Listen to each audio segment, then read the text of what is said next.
It's Justin Dawson with the All Things TechIE podcast, episode 151. And coming up in this episode, a devastating road safety crisis hits home. We break down the horrific wrong-way collision on the M9 in Kildare that claimed the lives of 5 teenagers and left a family of 4, including 3 sisters, with catastrophic injuries on their way to a family wedding in the UK. We expose the toxic rise of teenage joyriding gangs like Lucky Dip Crew, who are hotwiring imported cars and driving them against motorway traffic, all to chase likes on TikTok. And we examine the fallout as Irish lawmakers summon TikTok, while our media regulator, Commissioner Maughan, demands a full account of how these deadly videos are being purged. Also on the show, a global war over children's online safety reaches boiling point. We take a look inside the landmark federal trial in Oakland, California, where 29 state attorney generals are prosecuting Meta. We discuss why France's Constitutional Council just blocked a proposed under-15 social media ban, ruling that it violates free speech and privacy. Plus on the show, are we ready for Meta's spy glasses? Newly public patent filings reveal Meta is actively working to integrate AI facial recognition directly into smart glasses, prompting privacy advocates to warn of massive new risks to the public. And also on the show, how do we keep our roads and assets secure in this high-tech era? We sit down with an exclusive interview with Phil Barnes from Geotab to discuss how real-time fleet data is transforming corporate accountability, efficiency, and highway safety. It's all packed in this episode 151 of the All Things Techie podcast. Here's the show that loves to talk about gadgets and gizmos, from A-Logic to Yamaha, cameras to control panels. You get what I mean. We love talking all things techie. In fact, that's the name of the show. And here is your host, Justin Dawson. Yes, indeed. Wherever you get your podcasts, your audio podcasts, and also available on our official website, www.allthingstech.ie. Yes, if you're watching us on YouTube or TikTok or on Instagram, you can see that we have a new website, the All Things Techie podcast. For celebrating our 150 episodes, we have now a brand new website that you can have a look at. Ireland's premier AV and technology podcast, covering all areas of tech. That's why we call it the All Things Techie podcast. Amazing that, isn't it? So you can have a look at our official website, www.allthingstech.ie. Over 150 episodes of the All Things Techie podcast, discussing smart home, broadcast tech, AV tech, healthcare tech, drone tech. It's all in the name of the show, and we have even an events page where we will be covering IBC 2026. That's happening in a couple of weeks' time, listeners, and we have a special dedicated page for the International Broadcasting Convention IBC 2026. Just if you are watching us on YouTube, you can go over to the page, and you will have all the details and all our shows and episodes from IBC 2026. So that is something to look forward to. We have a packed show, so I'm going to get right into it. And let's look at the devastating reality of what happens when online trends for likes goes horribly, tragically wrong. Earlier this week, a horrific head-on collision on the M9 motorway near Moon, County Kildare, claimed the lives of 5 teenage boys. But that wasn't it all. But as Gardaí pieced together the timeline of the fateful Sunday morning, a deeply disturbing picture has emerged. It wasn't just a random accident. It was a catastrophic end to a crime spree that was actively documented on social media. The timeline began in Carlow Town. Gardaí believed the 5 teenagers had been involved in a series of local burglaries and attempted break-ins earlier that night. They were travelling in a stolen black BMW. At around 2 o'clock in the morning, a Garda patrol spotted the vehicle in a Thai area and signalled for it to stop. Instead of pulling over, the driver slammed on the accelerator. The BMW sped away and made a reckless decision. It entered a motorway driving the wrong way directly onto incoming traffic. Under pursuit guidelines, the patrol car did not follow the BMW. Why? Because chasing a speeding vehicle the wrong way down a motorway creates an extreme risk of a head-on collision. Instead, Gardaí pulled back and looked for alternative ways to intercept them. But the teenagers did not stop. The BMW sped down the wrong side of the M9, pulled into a service station in the Kilcullen area and did a U-turn. But instead of correcting their course, they drove back onto the northbound carriageway, still heading south, still driving the wrong way. At exactly 3 o'clock in the morning, a head-on collision happened. In the oncoming vehicle, a Hyundai, with a family of 4 from Carlow. Sisters Niamh and Alma, both in their 30s, and Ella in her 20s. With them was Niamh's 7-year-old son. They weren't out joyriding. They were simply driving to Dublin Airport on their way to the UK for a family wedding. The impact was catastrophic. The collision left 3 sisters with life-altering, devastating injuries, fighting for their lives and in a critical condition. The 7-year-old boy was hospitalised and with serious leg injuries, and for the teenagers in the BMW, the consequences were instant.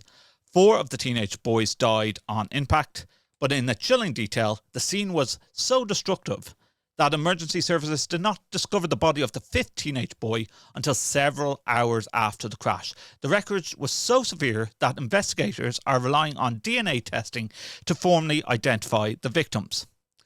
And they have now since all been identified. But to understand why this happened, we have to look at the digital footprint these boys have left behind. Before the crash, these teenagers were actively participating in a network of accounts that treated high-speed crime as content, digital content to be put up on TikTok. Since the tragedy, TikTok has scrambled to ban the account of 17-year-old Camille. But before it was removed, the account had over 2,200 followers. That was filled with video shots from the driver's seat. It features clips from Camille hotwiring cars, evading active Garda pursuits and mocking the police with hashtags like Chase On and Get Me Famous. Garda Commissioner Justin Kelly made it clear these wrong-way motorway runs are being done specifically for social media likes. And listeners and viewers, this isn't just one episode. This has been a series of at least 2 major catastrophic incidents that's happened on our motorways in the past couple of weeks. And still, there's teenagers hot-wiring cars and driving them around motorways in Dublin and around Ireland for social media likes. Young people are chasing the digital rush, a fleeting moment of online fame, completely to blind the lethal danger that they pose to themselves and innocent families. As the police ombudsman conducts its investigation, the public anger in Ireland is growing. The standard excuses from big tech that are closely monitoring the situation is no longer enough. How many families must have their lives shattered before social media platforms are held legally and financially responsible for turning car theft into viral entertainment? We want to hear from you. Should TikTok be held legally and financially accountable for the crimes that's going on their platform? The political backlash has already begun. Lawmaker Alan Kelly, who chairs the Joint Oireachtas Committee for Arts, Media and Communications, has officially summoned TikTok executives to appear before the Parliament. He has made it clear that serious questions have arisen about why legal, life-threatening behaviour is allowed to circulate and gain massive audiences on their platform. Meanwhile, the head of Ireland's media regulator, Jeremy Godfrey, has issued an immediate ultimatum. Godfrey confirmed that he has officially contacted TikTok, demanding full account of what they've seen on their platform regarding these stolen car videos and exactly what are they doing to stop them. He warned that the Commission is deeply concerned about the videos that encourage people to act in a dangerous way, harm their health or commit crimes. Now, how has TikTok responded? They've issued their standard public relations defence. A spokesperson stated they are closely monitoring the situation and aggressively removing videos and accounts that break their community guidelines against glorifying crime. But let's be honest, we've heard this all before. Every time a tragedy like this happens, the tech giants promise they are closely monitoring the feeds. Yet, as we scroll, the videos are still there. But this time, the excuses might not fly because of a massive shift in how we regulate the internet in Europe. Under the EU Digital Services Act and Ireland's new online safety code, very large online platforms like TikTok are no longer shielded by the old excuse that we just host the content. Under Article 28 of the Digital Services Act, or the DSA, TikTok has a binding legal obligation to implement high-level safety and privacy protections for minors. Under Articles 34 and 35, they are legally required to risk assess and risk mitigate on how their recommender systems operate. In other words, they are legally responsible for ensuring that their secret, dopamine-driving algorithms do not feed children a steady diet of dangerous challenges and illegal driving stunts. If they fail, Commissioner Mann has the legal authority to bypass standard liability protections and impose a massive financial penalties. And here's the most damning detail. TikTok's safety systems are already under active formal investigation by Irish regulators. In December 2025, Commissioner Mann launched two major investigations into TikTok and LinkedIn under Articles 16 and 25 of the DSA. Why? Because the regulator has severe concerns that TikTok's illegal content reporting systems are intentionally designed to fail. They are investigating whether the platform's reporting interface is user-unfriendly, hard to access, and designed to deceive or mislead users who are trying to report illegal videos. It's a debate about systemic design. It's about whether a platform built to maximize engagement at all costs can truly prioritize public safety. If a video of a stolen car driving the wrong way down a motorway gets thousands of views and shares, TikTok's business model is profiting from the eyeballs on that screen. Is it time to hold social media executives criminally liable for the fatal consequences of their designs? We would love to hear from you. Do you think that the multi-million euro fine is enough, or do you want structural criminal consequences to be a force for change? Well, up next, we talk about Meta and the challenges they have in courtrooms in the USA.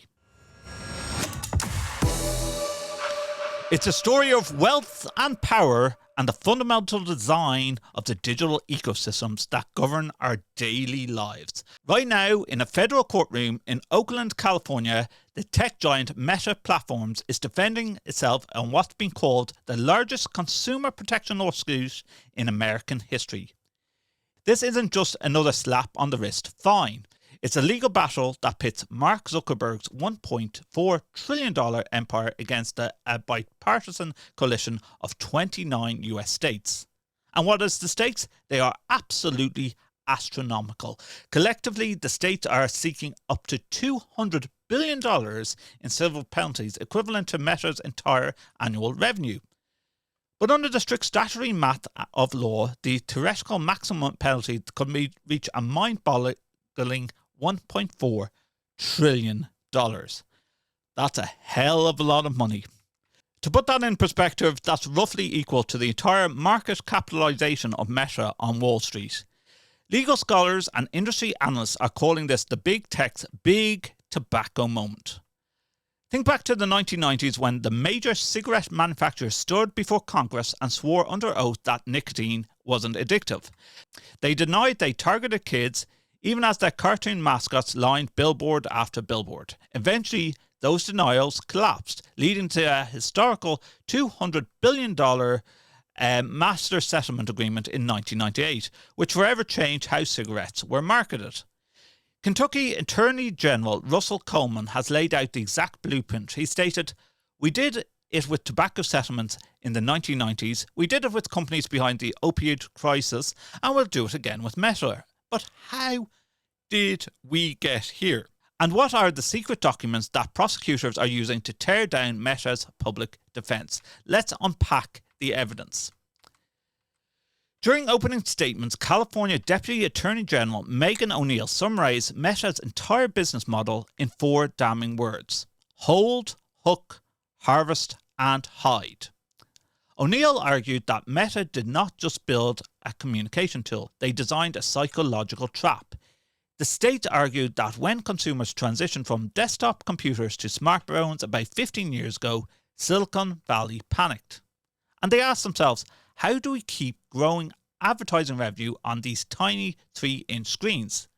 The solution they came up with was simple and brutal: get customers hooked. They realised that the best way to maximise time spent on the apps was to serve content that connects directly with their lizard brains, triggering raw, base emotions like fear, outrage and social anxiety. For Meta, the negative mental health impacts aren't a bug, they are a feature, because engagement is what drives ad revenue. In 2024, substantially all of Meta's revenue was generated from marketers showing targeted ads based on the deep personal data they have harvested from users. To keep that cash machine running, Meta's executives face a continuous corporate directive to maintain and increase their user base, and the states have the internal emails to prove it. One of the most shocking documents that entered into evidence is an internal Meta study with the title, wait for it, Long-Term Retention, the young ones are the best ones. Let that sink in for a moment. The study focused specifically on tweens, children aged 10 to 12. The conclusion of Meta's own researchers were clear. The earlier the child starts using Facebook and Instagram, the more likely they are to stay hooked into adulthood and the more revenue they will ultimately generate from the company. The states also uncovered a 2016 internal email showing that the overall company goal for Instagram was strictly teen time spent on the platform. But publicly, Mark Zuckerberg and Instagram head Adam Mosseri testified before Congress claiming that they prioritise safety over profits. They claimed they didn't design their products to be addictive, but their own employees were telling them a completely different story behind closed doors. So the smoking guns and Instagram is a drug. The internal communications revealed that it's in its trial that they are a goldmine of corporate hypocrisy. One internal email thread from 2019, which was sent directly to Mark Zuckerberg with Adam Mosseri copied, employees discussed the mounting scientific evidence showing the negative effects of Facebook and Instagram on teen well-being. In another document, a Meta employee wrote flatly, IG is a drug for Instagram. They went on to write, Adam Mosseri doesn't want to hear it. He freaked out when I talked about dopamine in my Teen Fundamentals Leads review, but it's undeniable. So think about that. The head of Instagram allegedly freaked out because an employee dared to point out the biological, dopamine-driven feedback loops that were building into the app. And why are they so effective? Because of features like infinite scroll and autoplay. These design elements completely eliminate natural stopping points. They create a continuous, frictionless delivery of dopamine to the brain, removing a teen's agency and autonomy. Meta's own internal surveys from a single week in 2021 revealed that 1 in 5 teenagers felt worse about themselves after using Instagram. Yet, in those same surveys, teens described their relationship with the app using a narrative of an addict. They said they wished they could spend less time on it, but they simply could not help themselves. The survey also showed that a massive percentages of young teens on the platform were witnessing horrific content. So, what type of horrific content? Well, 27% witnessed bullying, 21% experienced negative social comparisons, 13% received unwanted sexual advances, and over 8% witnessed graphic self-harm. Zuckerberg knew this, Mosseri knew this, yet when Mosseri was asked under oath by the Congressional Committee if he believed Instagram was addicted, he replied, I don't believe the research suggests our products are addictive. And Meta's global head of security, Antigon Davies, said to Congress, I disagree with calling our products addictive. When a senator asked her if their business model was kept on keeping eyeball on screen for as long as possible, she responded, respectfully, Senator, that is not actually how we build our products. The prosecution argument is simple. Meta lied to the public, they lied to parents, and they lied to Congress to protect their stock price. To make these corporative cover-ups real for the jury, the states called their first star witness, Arthur Bejar. Bejar is an outside critic. He is an ultimate insider. He served as an engineering director for Facebook from 2009 to 2015, where he actually pioneered tools to fight cyberbullying. He returned to the company in 2019 to 2021 as a safety contractor. Bejar testified that he wanted to return to Meta because of the deeply personal crisis. His own teenage daughter was being harassed and receiving unwanted sexual messages on Instagram. And when he tried to help her report it, he discovered there was no functional way to do so. He described it as inconceivable that a multi-billion-dollar company wasn't doing anything about it. And his testimony to the jury, Instagram changed from a product that you can use into a product that uses you. Bejar's testimony exposed how Meta handled safety research. He explained that whenever engineers came up with great ideas to protect young users, like using tools to curb eating disorder content, those ideas would go through a corporate review process. And by the time the executives were done with them, they got whittled down into a little pebble that didn't make a difference. Essentially, the safety features were designed to fail, serving as public relations proof points rather than actual effective tools. Bejar also revealed that Meta actively manipulated its metrics to hide the truth.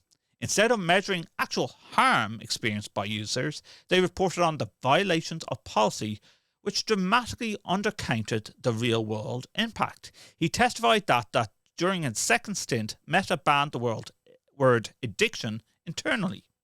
Instead, they forced employees to use the clinical-sounding euphemism problematic use. Why? To avoid legal liability and downplay the crisis.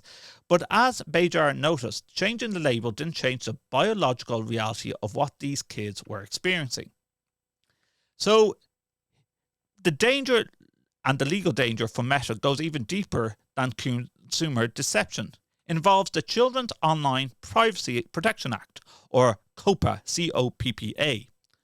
Under COPPA, it is strictly illegal for an online operator to collect personal data from kids under 13 without verifiable parental consent. Meta has long claimed they are a general audience platform and that they ban children under 13. But here is the state's evidence which shows that Meta has long had actual knowledge of millions of underage users on its platform and did nothing to stop it. In fact, the states exposed a ridiculous operational loophole. When Meta's human reviewers or automated systems detected an underage user on Facebook, they would checkpoint and disable that Facebook account. However, they did not disable the connected Instagram account of that child.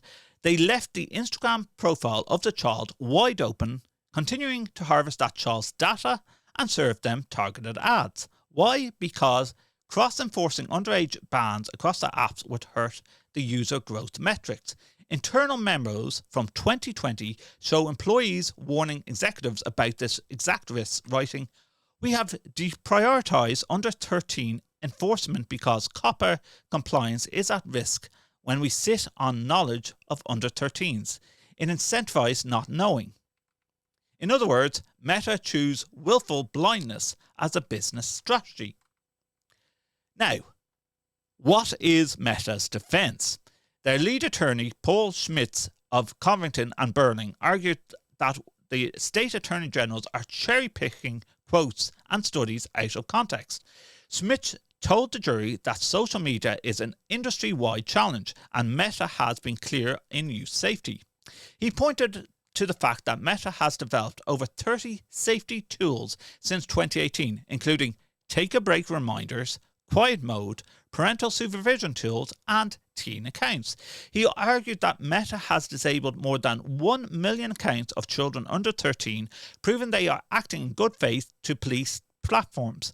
Meta's core argument is that there is no consensus in the scientific community that social media is inherently addictive or harmful. They argue that some teens struggle with time management, yes, but it is shared societal responsibility, not a corporate crime. They claim that the states are simply chasing an outlandish, disproportionate payout rather than sticking to the facts of the law. While the US trial focuses on holding Meta accountable through civil damages, Europe is trying to solve the youth safety crisis through outright legislation. But they're finding out just how difficult it is to regulate the digital town square.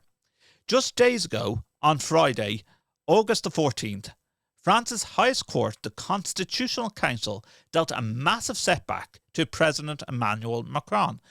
The court completely blocked a landmark French bill that would have banned social media access to minors under 15 years old.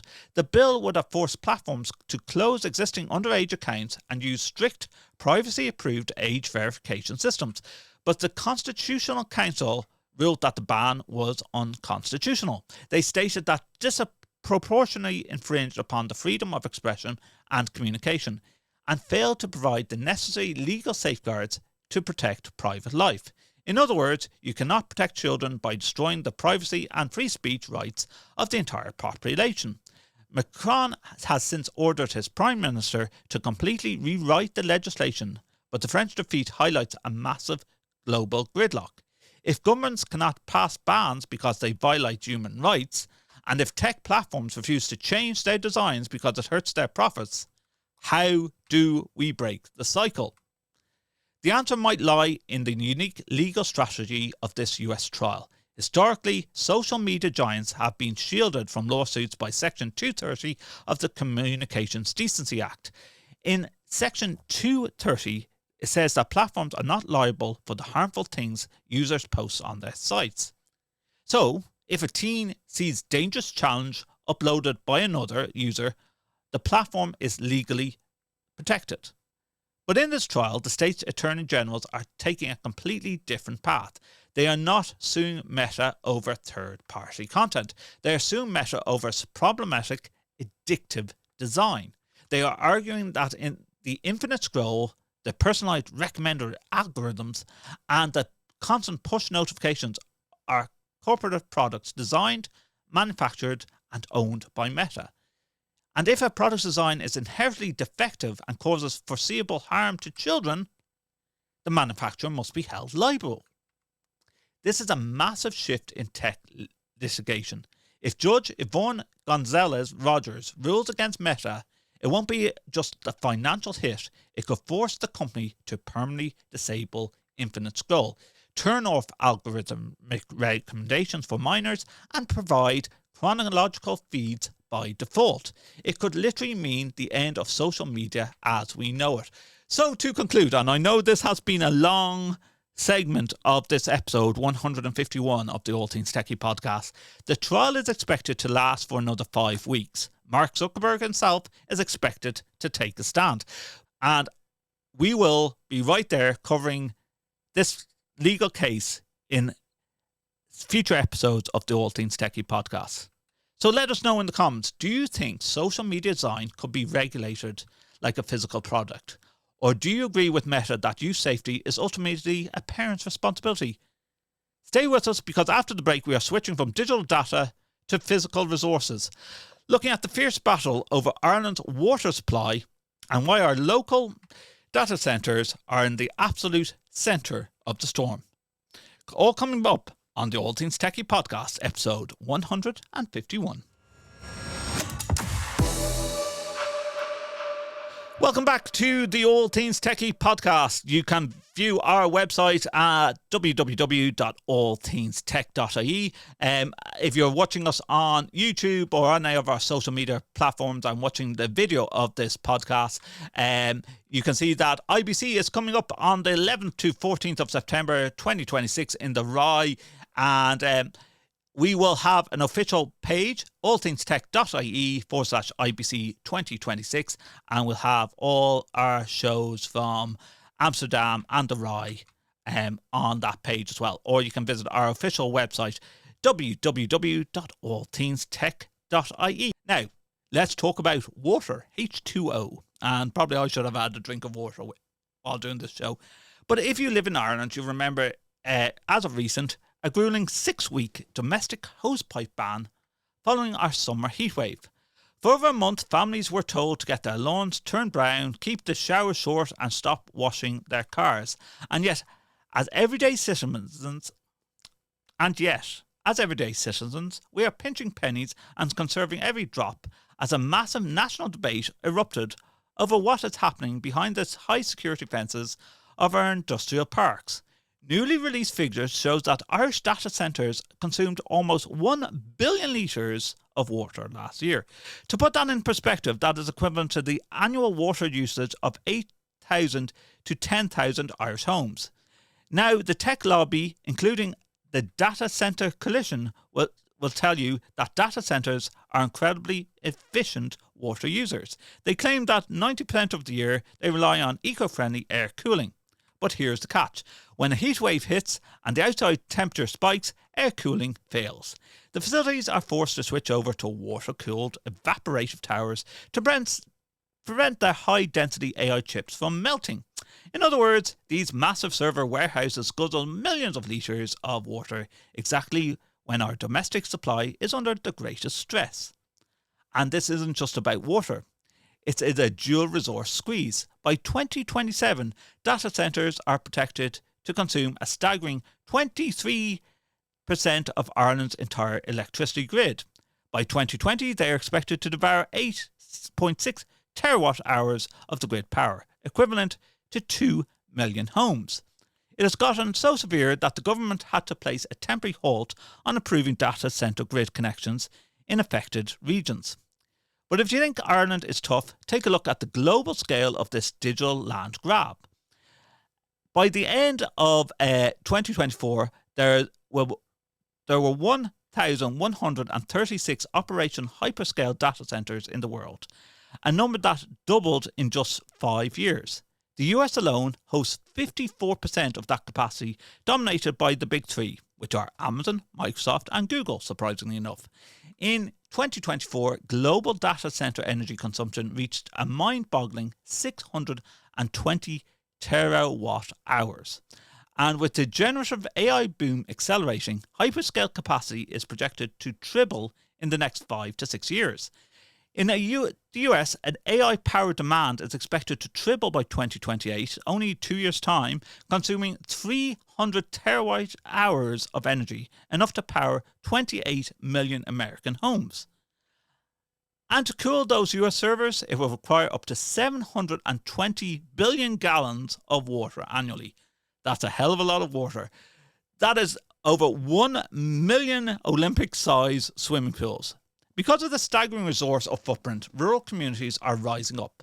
This month alone, 500 local jurisdictions across the United States have passed bans, restrictions, or moratoriums on data center development.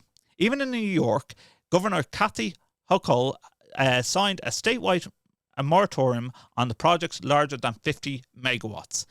In Nodaway County, Missouri, county commissioners halted a massive $6.3 billion data center project over fears of grid overload and water depletion. But where some communities see a threat, others see life-changing financial escape velocity.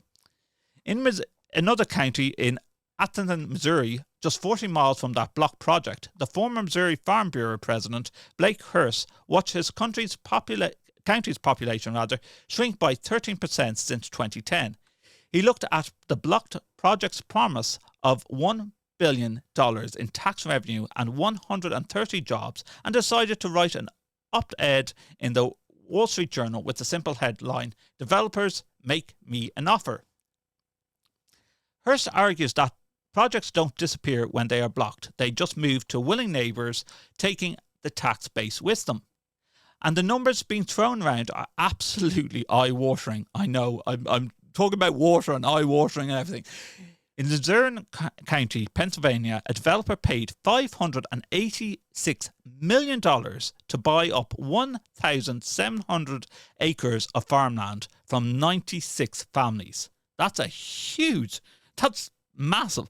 One local farming company, the Kiltis family, walked away with $22 million, instantly paying off their barn debt, building a dream house, and funding a cancer research foundation.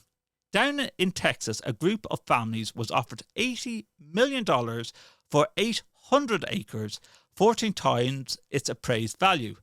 And some legacies aren't for sale. In Maysville, Kentucky, an 82-year-old farmer named Ida Huddleston turned down a massive $26 million offer for her family's 900-acre cattle farm. She publicly slammed the project, calling it a scam that would destroy valuable agricultural land and poison local water resources. This is the ultimate modern paradox. On one hand, you have local population in Ireland being banned from using garden hose, while data centres guzzle 1 billion litres of water to process our digital lives. On the other hand, you struggle rural landowners in America being handed multi-million-dollar lottery tickets, while their neighbours fight to protect their grid and their water supplies. As we transition into an era dominated by AI, we have to ask ourselves, are we willing to trade our physical, natural commons, our water, our farmland, our electrical grids, just to feed the insatiable appetite of the cloud? Let us know what you think in the comments. Would you sell your family farm for $26 million if you had one, or would you stand with your community? Is AI just a big bubble that's slowly but surely going to burst? And if you thought Meta had enough on its plate, and we had talked enough about Meta, of course, defending a $1.4 trillion lawsuit over youth safety and addiction in California, think again, because we have more about Meta. While Mark Zuckerberg's lawyers are busy in a federal courtroom trying to convince jury that they are the good guys, the US Patent and Trademark Office has just made a filing public that is sending shockwaves through the tech world. We have proof that Meta is actively developing an AI-powered facial recognition for smart glasses. The patent application was submitted in February and officially made public this week. It spans 40 pages of technical drawings and descriptions detailing a system that turns their smart glasses into a walking surveillance network. The system works by using glasses cameras to capture a stranger's face, running it through an AI facial recognition to identifying them, and then automatically cross-referencing their location data and online profiles to log their details and generate media files like videos. This isn't some wild science fiction theory. This is Meta's blueprint for the future, adding directly to a patent they were granted back in 2022 for smart cameras enabled by AI or assistant systems. And the backlash, it has been instant and it has been furious. The non-profit Centre for Democracy and Technology has issued a blistering statement calling the patent an escalation of privacy harms. A lead project director at the centre warned that while the patent describes innocuous content creation use cases, in the real world, the technology will be weaponized. She wrote, "No one should be forced to constantly question whether the person next to them at a party, in the doctor's office or the train is constantly recording, identifying and storing information about them." She pointed out that this technology puts vulnerable people like victims of stalking and domestic violence at extreme risk. It is any wonder that media has officially branded these devices spy glasses and pervert glasses. The backlash is already manifesting in the physical world. In England and Wales, Meta glasses have been officially banned from courtrooms, and pubs, restaurants and theatres across the UK are actively putting up signs banning them at the door to protect their customers' privacy. Right here in Ireland, the advocacy group Uplift has highlighted terrifying stories where people are secretly recording customers at their places of work, with one victim even told they would pay to have the video taken down. That is extortion enabled by a pair of sunglasses on your face. But here's the real million-dollar question. With major legal trials currently threatening the entire business model of Facebook and Meta, why on earth would Meta court this kind of backlash right now? Is it just a massive corporate arrogance, or is there method in the madness? If you look at history, this is their playbook. Earlier this year, investigators at Wired and the Electronic Frontier Foundation discovered hidden, dormant facial recognition code buried in the Meta AI app. When they exposed it, Meta lashed out at the journalists, before quietly stripping the code entirely after public outcry. They also faced heat for testing facial recognition software from a vendor that openly deals with military and police surveillance contracts. So why do they keep on pushing? Because the pluralistic world of big tech, data is the ultimate currency. They want monopoly on your vision. If they can get millions of people to wear the glasses, they don't just harvest your data you scroll past on a screen. They harvest every single thing you look at in the real world. They are willing to take the legal hits, pay the fines, and absorb the public anger.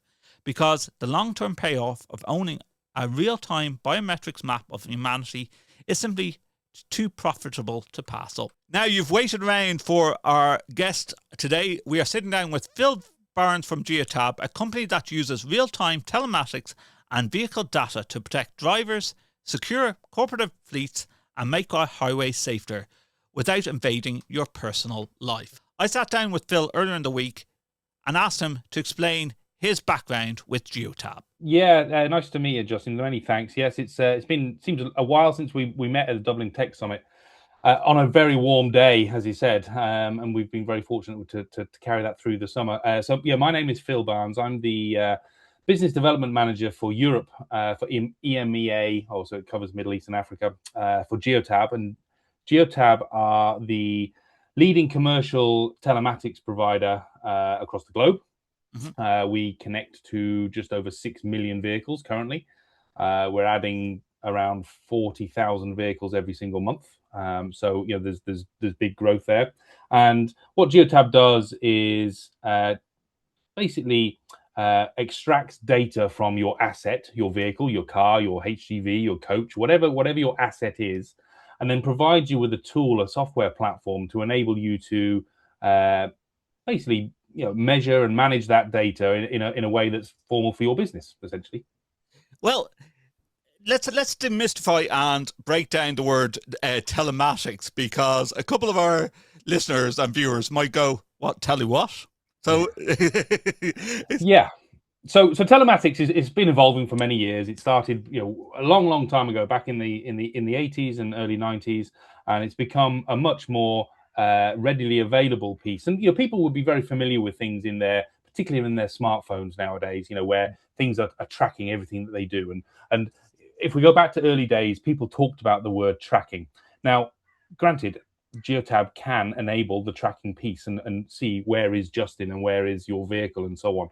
But that is not the primary reason why companies take on this technology nowadays. So it's about ensuring that you've got visibility, that you are running efficiently, that you can see, reporting pieces from fuel economy, from time spent on site, from contract points, if you're contracted to be at a particular place for a certain period of time, for a certain number of hours per day or per week. All of this can be automated. So it's about driving efficiency and optimization within your business and automating things. But also, it's data that is factually correct. It's not, Justin, you wrote down this. I can't read it. Is that a 6 or an 8 that you've written down on the worksheet and so on. Everything is factually correct. So it speeds up the processes and integrates with other systems. Now, I remember the early days of tagging vehicles. You will get a lot of employee resistance. Do you still find that in today's society with tagging vehicles? Much less. Yeah, you do still. There are still some, and and I understand that, but much less these days. Particularly now we're in a world of, your phones in particular track everything that you do.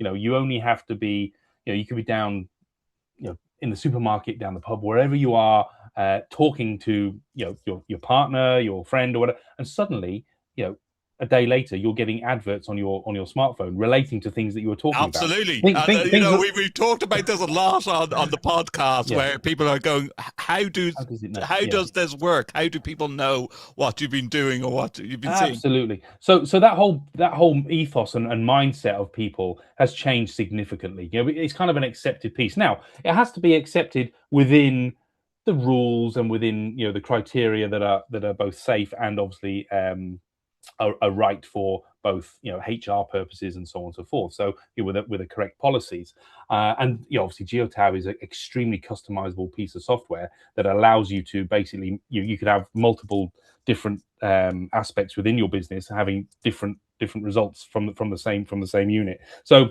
it's very much, if you're in a company vehicle, the rules could be very different if you were driving a private vehicle. But for business purposes, it's still got that ability to measure and track the things that are doing. It's not saying, Justin, you're a good or a bad driver. It's just measuring distance, fuel used, time taken, things which can be automated, then can be put into the expense claims and so on and so forth. There's so many different ways you can use the system. Yeah. Now, a lot of people would go, and our listeners and viewers, if you think of tagging a vehicle in first instance, they're probably thinking about delivery drivers. They're probably thinking about security vans delivering money to banks. But the range is so wide. Like, give me an example of a couple of your customers that you... Yeah, I mean, we go from everything. We've got people. We've got the scale is from a client with one vehicle, and that is actually a funeral director. Oh wow! So they're hearse. Okay, that's a different. Yeah, through to our largest is the U.S. federal government with tens of thousands of vehicles. Wow. And they're all connected into the same platform, into the same database, into their own environment where they can extract their own data. And obviously their use cases are very different. But there's cases from delivery drivers and optimizing routes and seeing are they on time, and we'll be used to seeing messages come through saying your driver will be with you in the next 2 hours or between 10:40 and 11:40. Well, they're using technology that Geotab provides to allow you to know that vehicle is en route to you to allow that to happen. So there's lots of things in the background that silently go on. Obviously, the use of AI in particular is now helping us in particular speed up the process to get to the end result, to get to the outcome that you need to get to, so that people, I'm sure you're the same, Justin, people want things much quicker these days. They do. They don't want to wait till tomorrow. Like my example of that is Google or Waze, that and people will say, is this right? But it is making drivers a bit more aware that your Google app and will tell you that there's roadworks up ahead, to the stage where there's police up ahead. Yes. Now people are questioning, are we allowed to tell people that there's police up ahead? But it will actually make you drive better, in my view. Or there's an active speed camera on the M1, or there's been an accident, and in 5 kilometers, you're going to need to slow down, and there's a delay of 20 minutes. All this information is fed to us live, live within seconds of it actually happening. And we're so used to seeing that and consuming that, both in our personal lives and in our commercial, business lives. And from a commercial point of view in a business, we rely on good data. GPS tracking is simple. It's been around for a long time, but getting good data that helps you keep one step ahead. And that sort of brings me to that question. Like, you see a lot of trackers. You have your air tags, for example, on your key rings to make sure you don't lose your keys or your car keys. To your mobile phone that's doing triangulation and signal. How accurate and how often does Geotag ping back to your system? And this is the thing, there's huge variations in systems out there. I mean, just in the UK and Ireland alone, there are almost 1,000 companies that could give you a GPS tracker. And that doesn't include buying things off Amazon and so on. But how good is that data you're getting? So when you come to Geotab, we're an engineering company. That's our base. We're a family-run engineering company that have built from the ground up. And what we do is we provide solutions. So we want to make sure that we're giving you good data. So to answer your question, if you're using one of our black boxes, for example, which is one of the ways in which you can connect your vehicle, we do multiple other ways as well. That particular device will connect 4 times a second. Wow. And give you 240 bits of information every minute. Now, way too much information for Joe Blogs, for me, but what we do is we normalize that within the portal. So you might say, can you give me, if you drive from your home to the train station, and know that it's 3.3 kilometers, you could put 10 other tracking systems in that, and you will get numbers that are way out, because they're only giving you an information every 30 seconds or every 1 minute, and therefore they're making up what happens in between. They're just using an algorithm to assume that's what's happened. So you get straight lines, and you don't actually follow the actual curvature of what the vehicle's doing. Whereas ours, you can literally just follow it second by second on the map, and it's quite astonishing how accurate it is. And you sort of answered this question, like that's where what sets Geotab apart from your competitors, that you are tracking on that sequence so promptly. But do you find that like the market has got more difficult with people being able to just use your mobile phones and see where a person is, or it really does go on to the accuracy?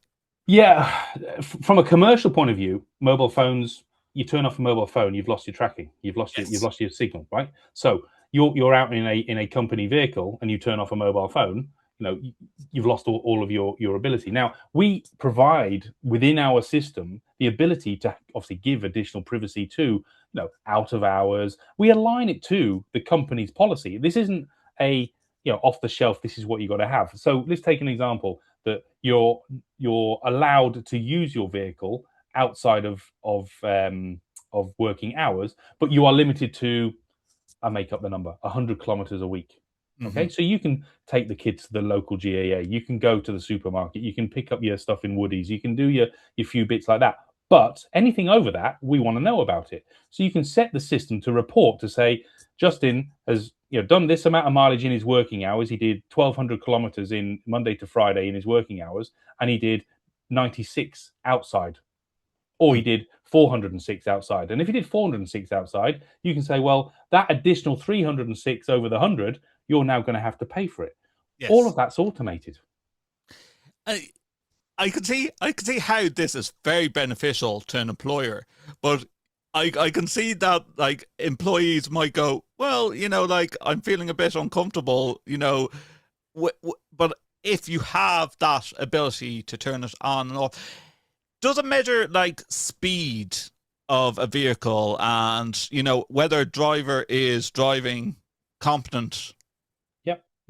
If it can do all of that. But again, it comes down to what's your company policy. What's your company policy? Yeah, and what is your company? And so you just align the system to fit exactly how the company policy is measured. Now, and I quite often use my own vehicle when I'm demonstrating, particularly a speeding incident, for example. And I'm sure there's places that but like around where I live, off the Navan Road, there's the N3 M50 interchange, right? The N3 M50, and it's a 30-kilometer speed where you come off 100 kilometers down to 80. Down to 30, and no one in there. And you're seeing the scooters pass you by at 30. Yeah, exactly. That's the point. But you can't go that slow because you will cause an accident. Well, that's true.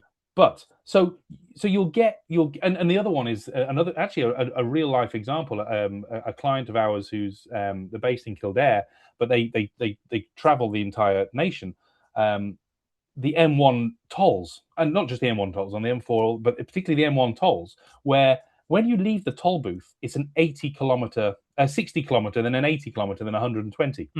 And you've probably seen this yourself. When you leave the toll booths, what do? You floor it, and away you go. So I call it the wacky races. I mean, it's an old cartoon to show my age. But I remember the wacky races. Yes. So the wacky races, and basically everyone just goes what I would call hell for leather as fast as they can to get out of there. Now, what that was doing for that company was creating a load of speeding events to all these drivers. And they're going, guys, we're just leaving the toll. So what we do is we say, well, look, just create the zone around that area and apply it to say, don't measure the speed in this area or ignore any speeding violations in this area. So you don't get done for speeding in that particular area. However, if there happened to be, and this would be obviously an extreme case, a Gardaí standing there with a speed gun at the thing pointing you as you come out of the toll booths and you were officially speeding, you've still got the speed recorded. It just hasn't recorded you as a bad thing. But the point is, we will give you the accurate speed of everything that vehicle does. Its cornering, its braking, its acceleration, all of the things you expect. Okay, you decide what you want to do with that information. We are just the processor. We are just the facilitator to help you get information more efficiently and be safer. Now, On that basis, now I've heard in other countries, I don't know is it as prevalent in Ireland, but even with the don't look at your mobile phone while you're driving, is there more of a and some companies like have created apps and they give you credits and credits can be exchanged for coffees or whatever in petrol stations. Or are there any insurance companies that are working with Geotab to say, right, if you put this device into your car or vehicle, we will give you a better car insurance rate?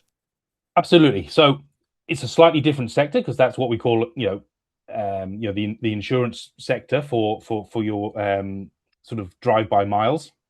But yes, essentially, what they're looking for is if you think about, when you go to either take out an insurance policy or renew your insurance policy, typically the questions they ask: how many kilometers do you do each year?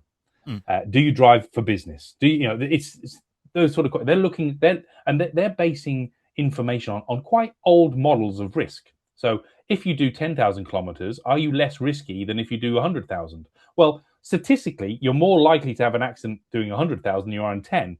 However, if I do 100,000 and I drive from Belfast to Cork, and that's my main route, and I do that 5 days a week, is that not safer than driving around Dublin city centre all day long and I only clock up 10,000? Where most likely is the accident to happen?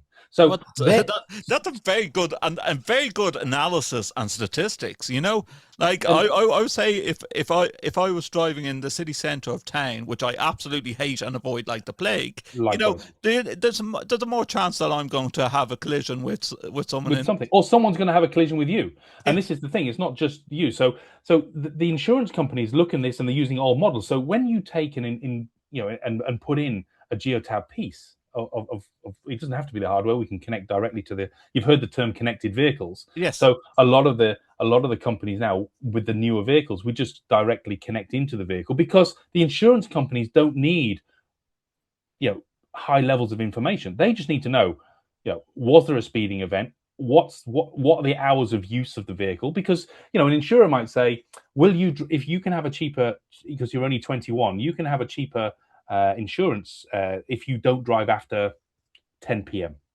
Right. How would they ever measure that? Or how can you ever prove it?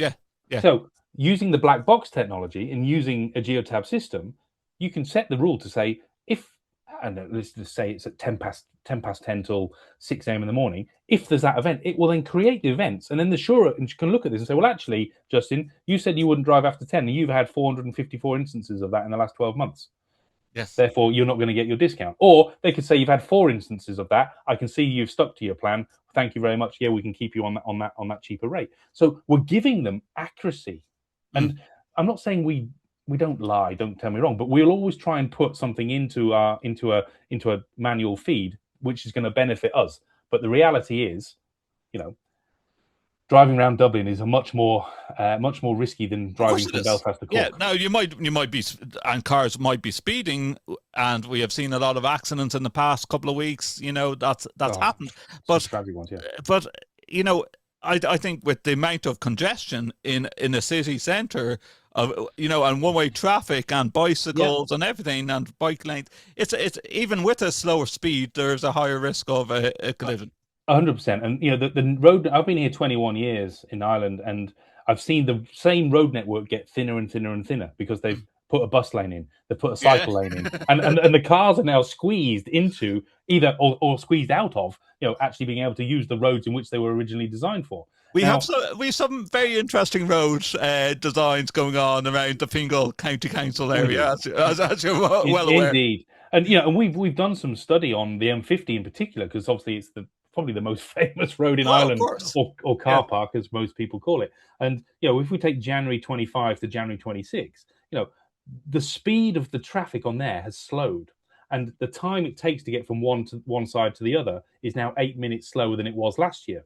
And sorry, 3.5 minutes slower. 3.5 minutes slower, but you're sat still for 8 minutes longer than you were previously. So, in all, you are spending way more time. Now, it doesn't sound a lot if you're 3.5 minutes longer, but if you're doing that every day on every journey, and you do 2 journeys a day, you're 7 or 8 minutes every day.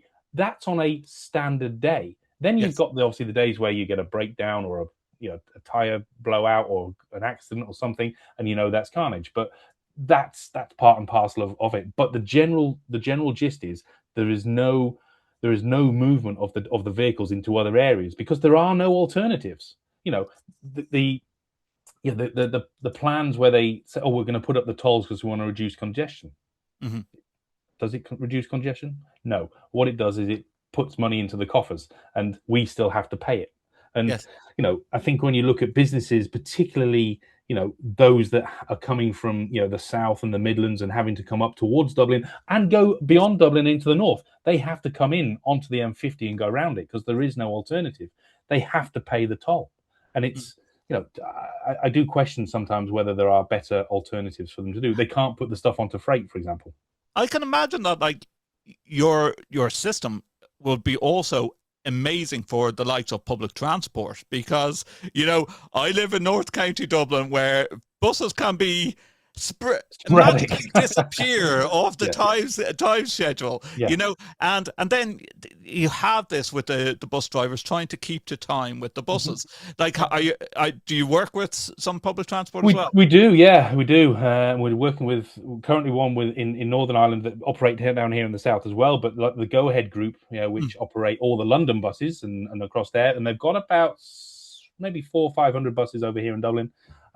Use our system for many things, but predicting if the vehicle's going to fall down or break down or have some catastrophic failure, we can tell them that the air coolant's off or the brakes need changing. We can tell them all this information remotely, but it's telling them where that vehicle is 4 times a second, every second, so they know exactly where the vehicle is, so they know if it's running on time and what the schedule is and how it updates. So there's lots of really, I say the information we get is tens and tens of thousands, right? But what you might use is just a handful, but it's what's needing for your business. And we collect 100 billion data points a day. Just to put that in context. that's insane amount. Now, I'm going to just give a bit of personal background with me and my family. Like my uncles in Roscommon, they're both truck drivers, and I remember the old days of the tachograph that's in the center of the steering wheel. Do you see that, like, as time and technology changes, that it will be the end of the actual tachograph and the paper system? Potentially, yeah. I mean, we already integrate fully with all the digital tachographs now, so you can get all your live tacho information live on your screen, live on your phone. So as an operator, you can see your one driver or 100 drivers, where they're at, how much driving time they've done, are they getting close to infringements? We can give you that information right now. So back in the day, on the old discs, it's always in reverse and always been analyzed weeks and weeks and weeks in the past. Information like that is becoming much more prevalent, and when you've got your agencies that are stopping doing road checks and stuff, they are looking for the digital information. And the beauty of it is it protects the driver. It's about ensuring the drivers are compliant, making sure the drivers are doing, and that level is so much higher now than it was 20 years ago, because like the paper version of the tachograph, and I am talking about 20 odd years ago, it was so easy for truck drivers to cheat and just change pages around. And we see it now, it's coming down the level. So those that are pulling or carrying over 2.5 tons in the vans and going to 3.5 tons in vans now have to have digital tachographs. So because you look at drivers and go, well, why could a van driver drive from Cork to Edinburgh and then down to London and then across to Brussels and never have to take a break as long as he or she isn't tired? Whereas if that was a truck driver, you've got to do these set things. And they're starting to pull those rules and regulations into those fields as well, just because, purely for safety, essentially. Yeah, and a lot of it goes into driver safety. Now, I touched upon like the old analog paper way of doing things. Is your technology tamper proof? Like, okay, so the black box, as you call it, it's connecting to the vehicle's operating system. Usually, now I'm not a mechanic, so I forgive me on this, but like I know usually for car diagnostics they plug into something under like the glove box of a car. Is it more hidden than that on vehicles? It is, yeah. I mean, it can. I mean, like if you went out to my vehicle, I just plug mine in because it's my vehicle. So, and I use it for demonstration purposes. But if you're in a vehicle that's a commercial, it's hidden away. It's tucked in, in behind the steering wheel, up in the wheel arch. It's gone. There could be in a plethora of different places, and the port itself remains free. Even though we're connecting to the port remains free. So there's not, I can just unplug that and away you go. So look, with anything, there's always a tampering potential. And if that is, we've got things in place to help mitigate that and provide the operator or the company with information about how and when that can happen. And I'll give you some examples, particularly a couple of years ago during COVID, where there was a driver, and I won't name the companies and names, obviously, but there was a driver they were using an alternative system. And I happen to know this company quite well. And what the driver was doing was coming home on a Friday, unplugging his system, using his van all weekend. Long, right? Then plugging it back in and going back and filling it up with the company fuel card. So the fuel was full on Friday and it was empty on Sunday and filled up on Monday. But they had no way of being able to track or see whatever. But they knew something was going wrong, but they didn't know what. And, when you use our system, if, for example, they could find a way to unplug it, it would give you a date stamp, the level of fuel in the vehicle, an odometer stamp, a location stamp. It will tell you all of these things. And then when they reconnect it, it will then give you another odometer stamp, another fuel level stamp, and it will tell you all the differences. And it will say the vehicle has done 347 kilometers and used 38 liters of fuel. Now, we don't know where it's gone because it's been disconnected, but the facts are there. Yeah, and of course, like surely the boss is going to see an extra 200 kilometers on your tachograph, and that's the thing. So obviously on tachograph points, it's a bit more difficult, but certainly when you come into the the light commercial vehicles. But being truly honest, it's very, very seldom and very, very rare that you see these things. As I say, the take and the understanding of people to help protect them, is much, much stronger today than it was. I've been doing this 20 some years, and it's a different world today than it was then, and people are much more open to being supported. God forbid there is an accident, you want to know that information is going to protect you, to say, actually, I wasn't speeding, I wasn't harsh braking, and look at that, look at my driving score over the last year. You can see I'm a good driver, you can see things happen. And then if you take in particular the AI cameras that we provide. Well, I was going to move on to that. Okay. Well, so tell AI cameras, it's got to the stage now. Like, forget about the old-fashioned dash cam, and you see cabs, you see taxi drivers that they might have a front and rear camera. You might see a taxi driver that might have a camera pointing to the passengers just for their own protection. Mm-hmm. But I've been over to several tech shows, CES as well, and you see that you have nearly now 360 cameras going into cars. You talk about your automated cars, you talk about, this idea of protecting the driver and alerting the driver while if they're tired, if they're driving erratically. You're doing these AI cameras as well. We do all of that. Yeah, we do all of that. And, they're revolutionary. They save lives. They save your reputation when you've got your brand down the side of a van or side of a coach and something happens. What's the first thing that people think? Oh, geez, that driver, that brand. It protects those things because the exoneration in most cases, but also even if it is your fault, you've got the facts, and at least you know that this can be closed down much quicker. How much does it cost from legal fees and all of these other things that go through when he said, she said, oh, well, this person wants this. And here's the facts. This is the driving data. This is the video footage. And here is the history. And here is the live footage that you can see both down the side and front. We've got instances where we do a lot of work with community transport. And the camera looks down the footwell into the camera, into the bus where they come up and down the stair, because they've had instances where people have they're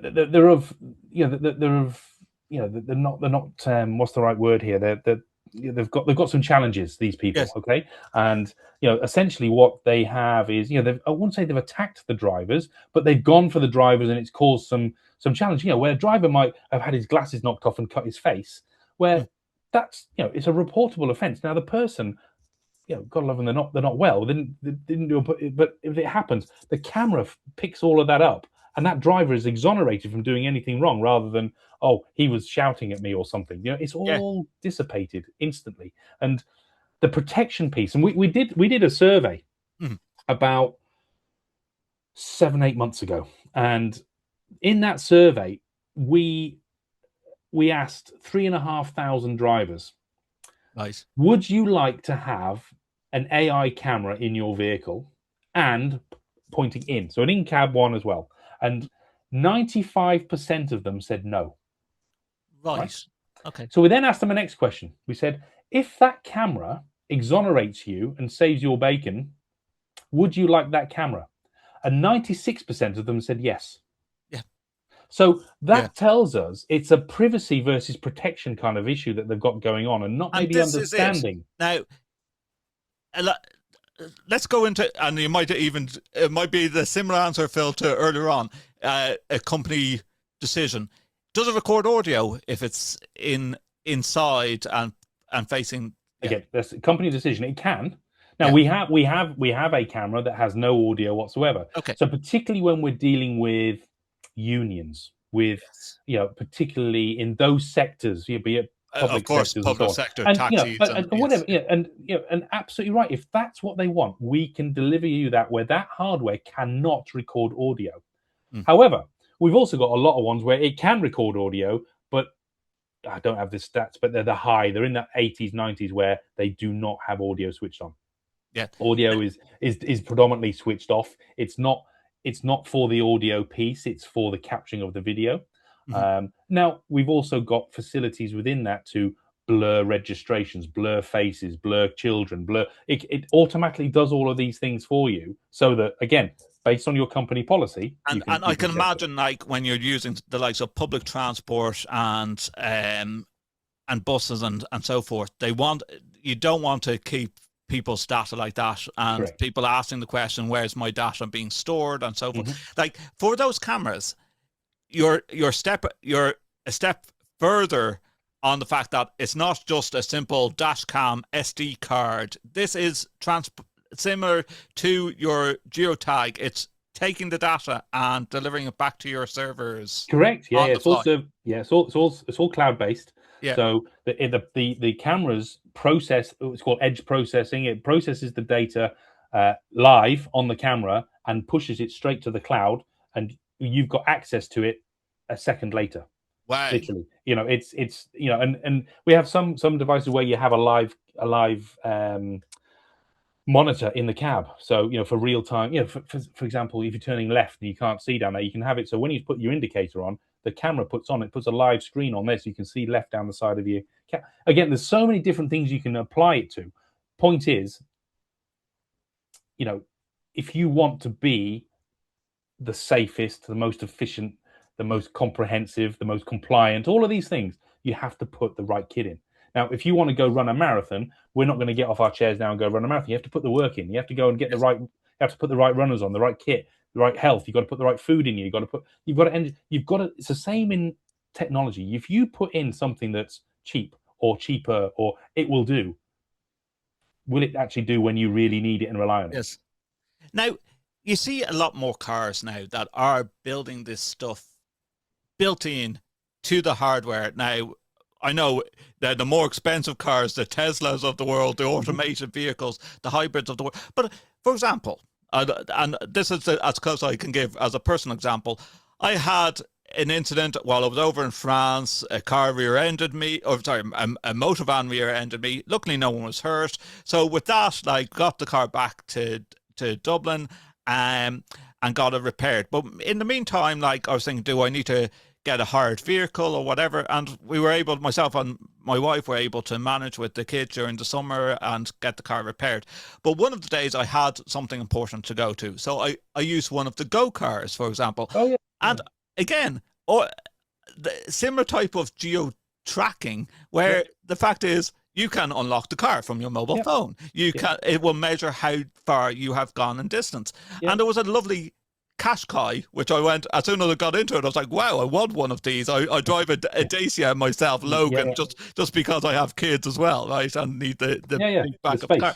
But like the closest I got to the technology was like, even when I was indicating and changing lanes, you see the little light on the side of your wing mirror to say that like there's a car coming. Yeah. And this technology is keeping people more safe. So where I'm going with this question is, do you see that in the future it's all going to just become these type of cars that have all these safety features built in? Like, with the amount of sheer crashes that we are having and incidents, and now what looks like, a social media trend of driving down the wrong side of the road, God forbid, is it the stage that, like, to restrict so many accidents, that like road safety authorities need to come out and go, we need this in every vehicle as a standard? We're moving. That time isn't yet, but we're moving more into this. And you'll have heard, and in terms of the mobility piece, like of Go-Car that you mentioned, we operate in other versions of that, not that particular one, but we operate in that format. We call it keyless, Geotab keyless. It's fantastic. And if you turn up in Dublin Airport and want to go and hire a vehicle, you can do it all without actually ever seeing a person. It's amazing. Or like one example, Phil, is that my sister lost one of her car keys for a Renault car. I think it was nearly €200 or €300 to get the key recut. And you just go, we need to get to this stage of technology where I go, mobile phone, unlock car. Yeah, absolutely. And that technology is coming. And the way we kind of look, or the way Geotab is kind of, I kind of try and make it into layman's terms, is if you think of the Formula One cars, okay. Now, if you looked at a Formula One car 20 years ago, you go, geez, that looks really dated, right? Compared to a Formula One car today. But you look at some of the kit that's on Formula One cars 20 years ago, it was never in a production car. And as we go through time, all this money spent on these innovations and tech in the highest levels, and it filters down into standard production stuff. Things like flip paddles on the side of your wheel, automatics, just things which are very simple and basic. Even the things like, say, the warning systems on your wing mirrors, your lane detections, your smart cruise controls, all these things, and now obviously electric vehicle regeneration, something we measure, which is not just measuring all the EV stuff that you use on your electric vehicle or alternative fuel. It doesn't have to be electric, but we can also measure all the regenerated electricity as well. So if you drive a diesel car and you go from here to Cork, you're going to use 25 litres of fuel, for example, whereas I might use 25 or 40% of my charge, but I've also regenerated 3 or 4%. I'm getting money back, so to speak, because of the way I drive. So there's lots of things we can help measure. And from a sustainability point of view, and the regulations for CSRD and all of the other things that are going through the emissions piece from sustainability on from a government point, we can automate all of that reporting from all of your fleet, because we press a button, we know how much fuel is being used, we know how much energy is being used, we know how much CO2 is being produced, we can see it all, and we can give you a report. Whereas if you went to any business now with 50 plus vehicles and said, run that report for me, and they didn't have anything in, particularly didn't have Geotab in, it's going to take them a long time to do it. But back to your point, where are we going? Autonomous vehicles is what's going to be the next thing, where we get into taxis and stuff. And it's much more difficult here in Ireland because we're a mature nation where roads weren't built by Romans and stuff, so things are a bit more twisty. But you look at America, where it's on a grid point and so on, where they can use autonomous vehicles. It's straight lines, everything's on a grid. Yes. They will get it first, but those sort of things will come, and we'll jump on. I'm sure. I don't know if you've been to Birmingham recently or to the NEC across there. You will land in Birmingham Airport, and you will get on a monorail with nobody in it, and it takes you to the center. Yes, or even when I was over in Vegas in January for CES and seeing some of these automated vehicles. Now I didn't get a chance to hire one, but I'm hoping to get back over to CES in January again in 27. And I was like, that's what on my to-do list. Just get into one of these vehicles and go down the trip. Yeah, and that's coming now. It's not coming tomorrow, and it's not all going to happen all in one go. And that's what and it's one of the key points that I always make when people are talking to me in particular. Like, I'm more of a business development, but like more in the consultancy space in terms of like, we don't tell anybody to do anything. We just give people advice and give people guidance and say, best practice and using experience. And one of the key points here is you don't have to do everything now. No. Just do the step that you can, one step at a time. And then suddenly you've done lots of steps, and look where you are. But I say with Geotab being a global company, and you say you're 20 years now in Ireland. Where's home originally? I'm originally from Harrogate in Yorkshire. Okay. Okay. So, but like with Geotab being and that, do you find that like Ireland is a very interesting country to do some testing? Like, especially like we know there's areas of Ireland that like the data signals will be piss poor. Like so let's take, for example, you go down to the back ends of the Burren in County Clare. Will your Geotab work as successfully? It will. And the reason being is because even if we can't transmit, and I'll give you an example of this afterwards, right? But even if we can't transmit it right now, the unit we use will store 80,000 data logs. Okay. Now, if I put that into context, that's like driving for 24 hours a day for a whole month. Wow. Okay. Right. So that's how much data our little unit will store. And at that point, when you do get cell coverage, it's just send it back. It's straight in. And we had an example where, and this is based up in the north in the Titanic Centre, right, where their main car park is underground. And yes, it is. Yes, I know it. Yes, yes. And there's a company that does contracting for cleaning the car parks, and they do it, I think it's once a week or something. They go in and these sweeper things go around, but the sweepers go in and do the stuff, but obviously you can't see it because it's got no signal to respond it back. And they're like, well, how are we ever going to know that you've done it? I said, well, when you come back out, see what happens. So they put it in, it comes out, and there's the log, there's the trips, there's the speed, and you can see the map, because the map doesn't care that there's a big building on top. It just shows you've gone up and you can see the vehicle's done, 17 minutes of travel around. So you know that it's contractually done, and you can tick the box. That's fantastic. So, like on similar ideas, like if you want a public transport, you probably could do it on underground systems then in London as well. We're working with Irish Rail. We do a lot of stuff with airport stuff, port stuff, airports, all of those types of things. As I say, we connect to every type of asset you could possibly think of. Being an engineering background, we're keen to. We've not done one of those before. Can we ever go? And probably the largest and most expansive operation we did was the British Antarctic exploration up to the Antarctica, and that basically tracked the entire thing there and back. So not was it just tracking it; it was doing it in minus 60 degrees. Wow. And we're getting live data from a thing. So it's testament to the level of quality that Geotab can get.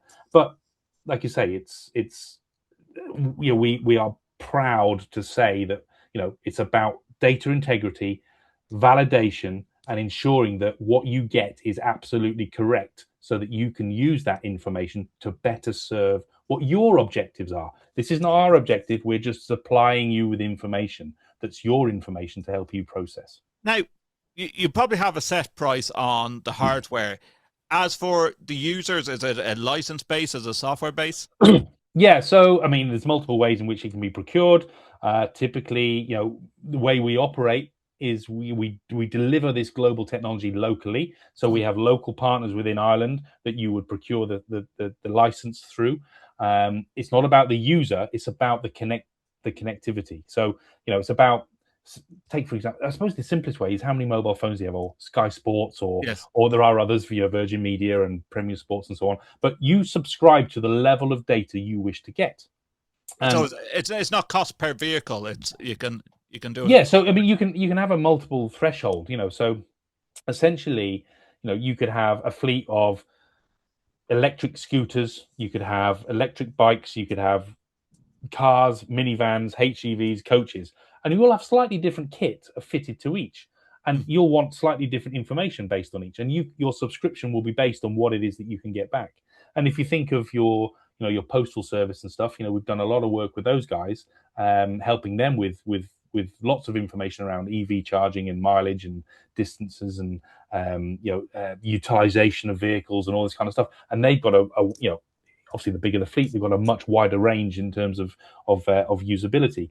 But it's ultimately, we are here to listen to what your objective is. What is your challenge? What's your problem? What's the hurdle that you're trying to solve? What have you done previously that was good that isn't good anymore? And you need a more advanced technology to get you to that stage. Well, I'm going to finish by one of my last two questions. Right? You gave an example of Antarctica, a great challenge. But apart from that, what has been some challenging areas of Geotab that you've come through in the past year or so that you really have overcome? Yeah, so I mean, there's always challenges. That's the beauty of this. We always say Geotab is its best today. Yes. Tomorrow it will be better than it was today because it's tomorrow. We're always improving. Okay, we're always fine tuning. We're always making slight tweaks and amendments to everything we do. And change is, it's tough. I've been with the company for 5 years, and where we were 5 years ago today, it's almost night and day. It's also great to see. Challenges typically come from, right now, is the speed in which electric vehicles are being deployed across the globe. Okay. Yes. And the protocols in which electric vehicles are made is completely unscripted. It's completely unregulated. And it's not like, 120 years of diesel engines where we've now got a CAN bus protocol of a J1939 CAN bus protocol where you can link into it and that your signals are going to be retrieved. Whereas you could get one particular type of electric vehicle and it'll work, another one, it won't. So our challenge right now is, and we're utilizing not just our relationships with all the OEMs, is our relationships with our AI models and so on how we can extract this information, reverse engineer it much faster, and always be first to market.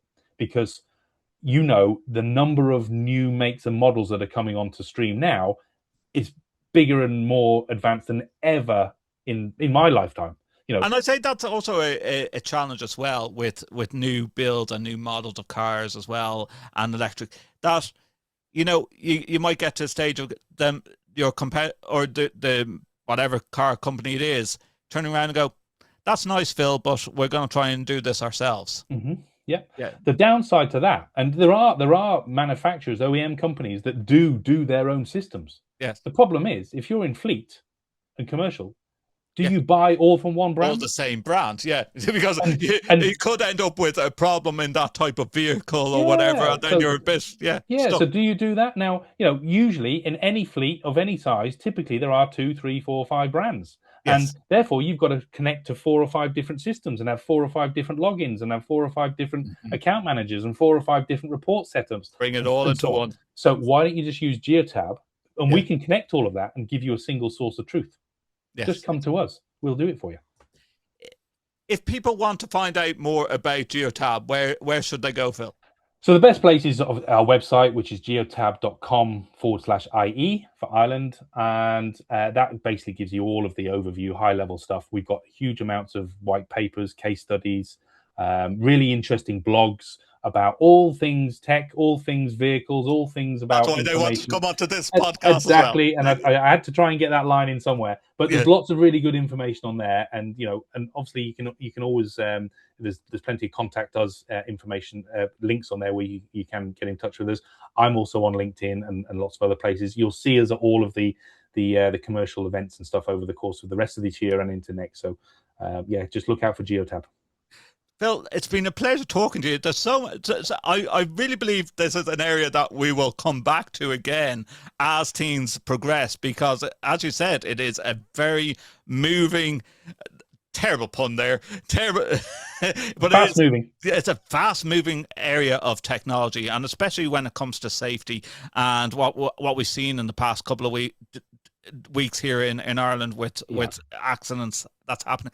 Please God, I think that would be actually my magic wand. Like, if in the future, if we could see, apart from the automated vehicles, if we could see more safety vehicles and more of these things being deployed, that will encourage drivers to drive more safe. Yeah, it's been a tragic week in Ireland. Well, particularly this last week has been tragic, and my heartfelt sympathies to all those involved in that. Sadly, we don't have the magic wand, and sadly, it doesn't matter how much technology you have; it's still human beings that do the actual actions. It's just the measuring of it and so on in the background, and we're hoping, and we are seeing huge improvements in terms of fleet safety across Ireland, across the UK, across Europe. We've got over 1 million connected vehicles in that region alone. So it's great to see those improvements happening all the time. And like I say, but it's not finished. Tomorrow is going to be another challenge and so on. But it's been lovely talking to you, Justin, and I do hope we can talk again.